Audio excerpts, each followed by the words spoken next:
what's up? Tayo po ay nagbabalik dito sa Minecraft Creating Video. At ang gagawin po natin ngayon guys, gagawa po tayo ng bahay ni Patrick Star. Opo, gagawin po natin siya ngayon. At bago po nga natin simulan ng video na to, don't forget to like, comment, and subscribe. Let's go! So, naisip ko siyang gawin since na wala pang laman yung dito sa part na ito. Dito natin siya ilalagay. So, yung magiging outline niya ay ganyan kalaki. Siguro niyang kalaki pwede na. Tapos move lang natin siya ng konti. Kaya ganyan kalaking outline. Pwede na siguro ganyan kalaki. Tapos ipo-forward lang natin siya hanggang dito sa part na to. Pagpasensyahan nyo na po si Kuya Dion ninyo guys. Kung ngayon na lang siya nakapag-record. Ay ngayon na lang siya nakapag-edit ulit ng video. At kasi nga guys, naging busy lang po ako in the past days na yun. Pero sana maintindihan ninyo.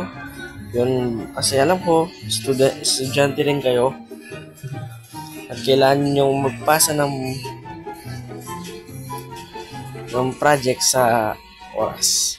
Kaya yun, sana maintindihan nyo din ako what I made in. Kasi kailangan ko talagang gawin yun as a good student. Hindi naman talaga sa sobrang good student. Yung ano lang, yung may halaga lang sa'yo talaga yun. Ay ginagawa mo yun. Pero at least diba, magbabalik na ako. So sa pagkakalam ko, meron pa siyang dalawa dito sa side na. Yan. Then wala itong, wait lang. Gawin natin muna yung magiging outline niya. Tapos malatatanggal yung dito. Kasi, yung magiging outline niya, ay wala yan. Bali yan lang yan. Tapos magiging ano yan, ganyan lang. Bali nakaganyan lang siya. O diba napakalupit. Isang lupit nakagupit.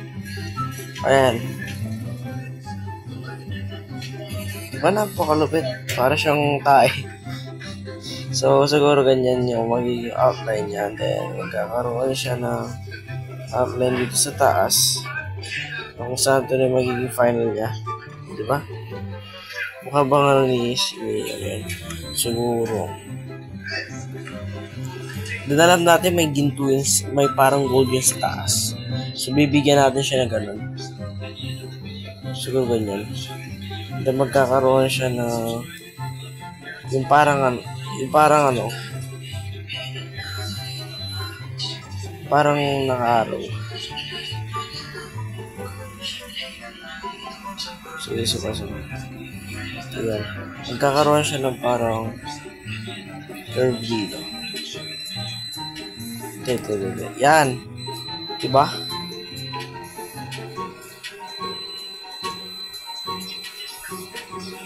O, diba? O, diba? Napakadaling design lang nito. Magkakaroon siya ng ganyan. Sundan din ng konti. Siguro nandito. Ayan. Then pagkakaroon siya ng tama na yung ganyan. Diba? Yan na yung bahay ni Patrick. Napakalupit na yan. Hindi na siya ng effects. Para kahit paano maging bahay talaga niya siya ni Patrick. Ito siya ng konting pasansan sa gilid. Kasi yung bahay ni Patrick is, diba, nasasan yun. So, bigyan natin siya ng konting pasansan sa gilid. Para maging maganda naman tingnan. Hindi siya pangit tignan. Ito. Para maganda at maging pogi tignan. Yung ginagawa natin. Ayan. O, diba pa rin napakalupit na po nito. Meron siya na sun. Diba?